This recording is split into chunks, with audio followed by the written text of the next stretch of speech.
Perkenalkan, nama saya Siti Arahmara. Nama saya Sylvia Zara Agistria. Halo, saya Susilawati. Siklus penggajian merupakan salah satu dari sekian banyak siklus yang terjadi di dalam perusahaan.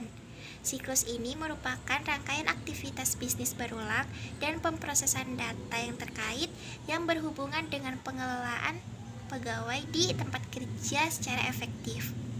Siklus penggajian dan personalia meliputi kompensasi yang diberikan kepada seluruh tenaga kerja yang dipekerjakan oleh perusahaan.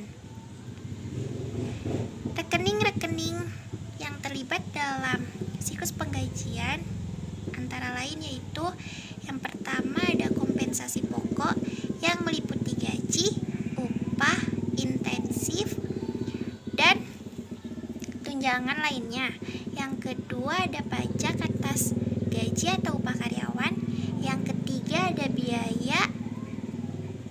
biaya tenaga kerja langsung.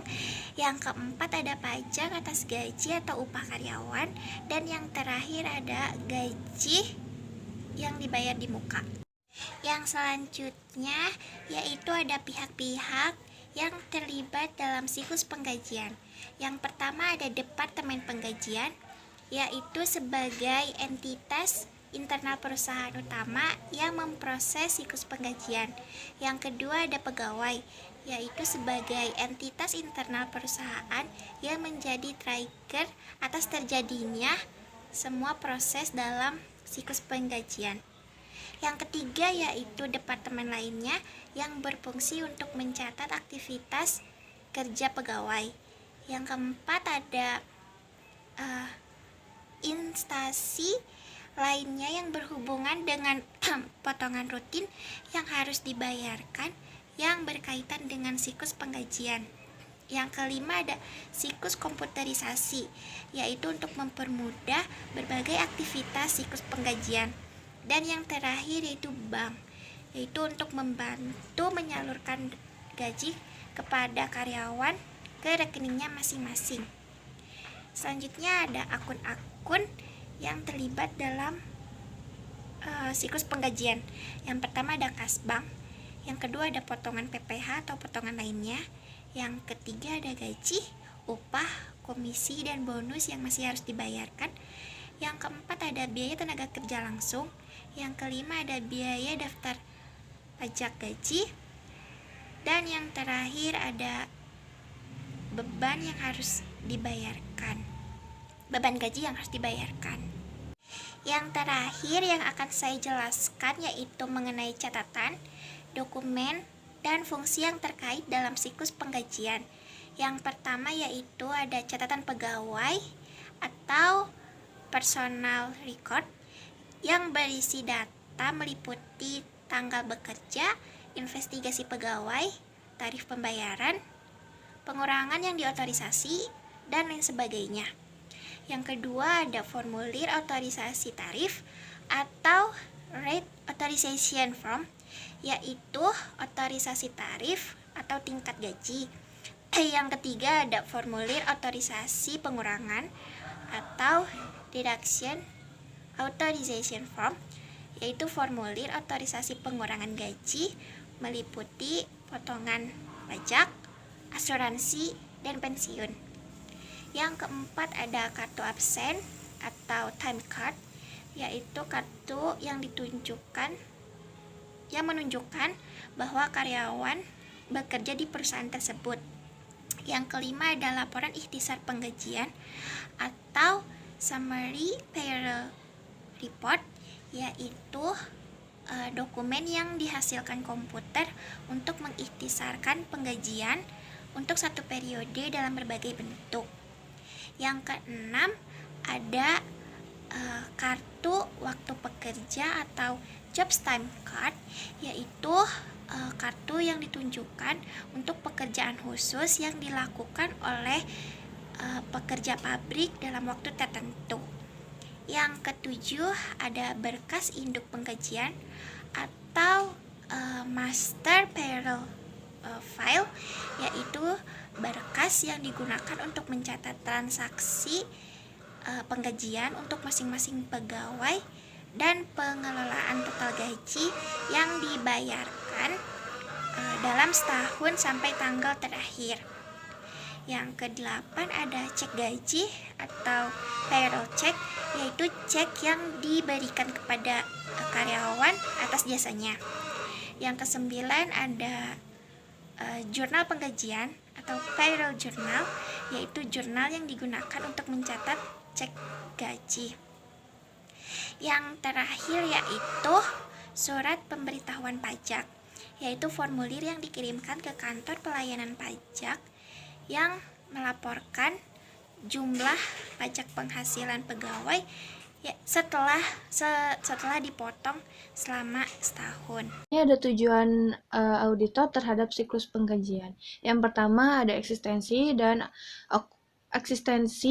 dan okurensi terbentuknya transaksi.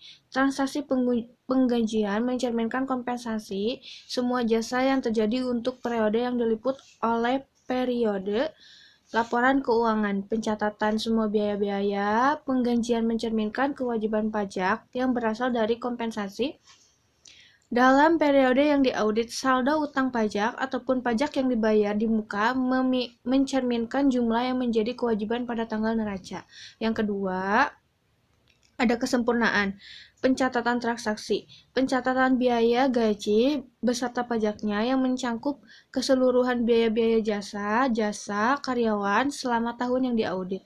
Saldo utang pajak ataupun utang yang dibayar di muka mencerminkan jumlah yang menjadi kepada pemerintah pada tanggal neraca. Yang ketiga, hak-hak dan kewajiban-kewajiban perusahaan. Saldo utang pajak ataupun pajak yang dibayar di muka merupakan kewajiban yang sah bagi perusahaan pada tanggal neraca. Yang keempat, penilaian atau alokasi.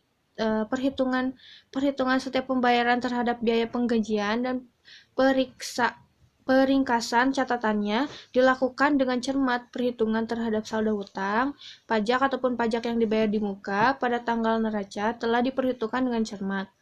Biaya penggajian di pabrik telah diklasifikasi dengan cermat menjadi biaya tenaga kerja langsung dan biaya tenaga kerja tak langsung. Perhitungan terhadap pajak atau upah telah diperhitungkan berdasarkan tarif pajak yang berlaku. Yang kelima, penyajian dan pengungkapan. Gaji dan pajak atas gaji telah diidentifikasi dan diklasifikasi dalam laporan keuangan dengan layak dan sesuai dengan prinsip akuntansi yang berlaku umum di Indonesia. Rekening utang pajak dan utang gaji telah diklasifikasi sebagai utang lancar dalam laporan keuangan. Di sini juga ada fungsi-fungsi yang terkait pada siklus penggajian. Yang pertama, hiring employees. Fungsi ini berkaitan dengan proses penempatan karyawan pada suatu unit kerja. Yang kedua, ada authorizing payroll change. Fungsi personalia yang berkaitan dengan penempatan struktur gaji atau upah seseorang beserta perubahannya dalam sistem penggajian perusahaan. Yang ketiga, ada preparing attendance and timekeeping data. Fungsi personalia yang berkaitan dengan pencatatan kehadiran seseorang dalam kantor atau pabrik dan pencatatan aktivitas seseorang di unit kerja masing-masing. Yang keempat, preparing the payroll. Fungsi personalia yang berkaitan dengan penyiapan daftar gaji seluruh karyawan. Yang kelima, recording the payroll. Fungsi akuntansi yang berkaitan dengan pencatatan semua transaksi penggajian. Yang keenam, paying the payroll. Fungsi yang berkaitan dengan pembayaran gaji kepada setiap individu karyawan. Yang ketujuh, filing payroll tax return. Fungsi ini berkaitan dengan penanganan pembayaran pajak untuk setiap individu karyawan. Ada juga jenis-jenis akun yang mempengaruhi siklus penggajian. Yang pertama, beban gaji dan upah. Yang kedua, pajak penghasilan ditanggung perusahaan dan tunjangan pegawai. Yang ketiga, kewajiban berupa utang gaji, utang pajak, penghasilan pegawai. Yang keempat, utang sejenis yang berhubungan dengan penggajian. Ada juga prosedur analitis untuk penggajian. Yang pertama, bandingkan saldo akun beban gaji dengan tahun lalu disesuaikan untuk peningkatan tingkat upah dan peningkatan volume. Yang kedua, bandingkan tenaga kerja langsung sebagai langsung. Yang ketiga, bandingkan beban komisi sebagai persentase dari penjualan dengan tahun lalu. Yang keempat, bandingkan beban pajak ditanggung perusahaan sebagai persentase dari gaji dan upah dengan tahun lalu. Yang kelima, bandingkan akun hutang pajak penghasilan pegawai dengan tahun lalu. Materialitas, resiko, dan strategi audit. Materialitas yaitu biaya gaji dan upah pada umumnya merupakan biaya operasi terbesar, maka rekening biaya gaji dan upah sangat material bagi laporan laba. Resiko yaitu adanya kompleksitas perhitungan biaya gaji dan upah. Strategi audit yaitu audit menerapkan pendekatan tingkat risiko kontrol yang ditetapkan lebih rendah untuk sebagian besar atraksi. Flowchart adalah suatu bagan dengan simbol-simbol tertentu yang menggambarkan urutan proses mendetail yang urutannya dihubungkan dengan panah. Dalam flowchart penggajian terdapat 4 bagian, yaitu yang pertama karyawan, yang kedua PSDM atau pengembangan sumber daya manusia, yang ketiga keuangan, dan yang keempat manajer atau pimpinan. Berikut flowchart penggajiannya, dimulai dengan karyawan membuat data diri 2 rangkap, yang mana rangkap pertama sebagai arsip, dan rangkap kedua sebagai dasar melakukan presensi yang diserahkan ke PSDM. Setelah diproses, slip gaji yang sudah divalidasi oleh pimpinan diserahkan bersamaan dengan uang atau gaji kepada PSDM. Untuk bagian PSDM-nya, setelah menerima data karyawan dan hasil presensi, maka PSDM akan merekap hasil presensinya, dan hasil rekapan diberikan ke bagian keuangan. Pada bagian keuangan, rekap presensi yang diterima dari PSDM dibuatlah slip gaji 3 rangkap, yang mana rangkap pertama sebagai dasar bagian keuangan membuat laporan penggajian, rangkap kedua sebagai arsip, dan rangkap ketiga diserahkan ke manajer atau pimpinan. Setelah manajer menerima slip gaji dari bagian keuangan, manajer akan memvalidasi sehingga menjadi slip gaji yang telah divalidasi.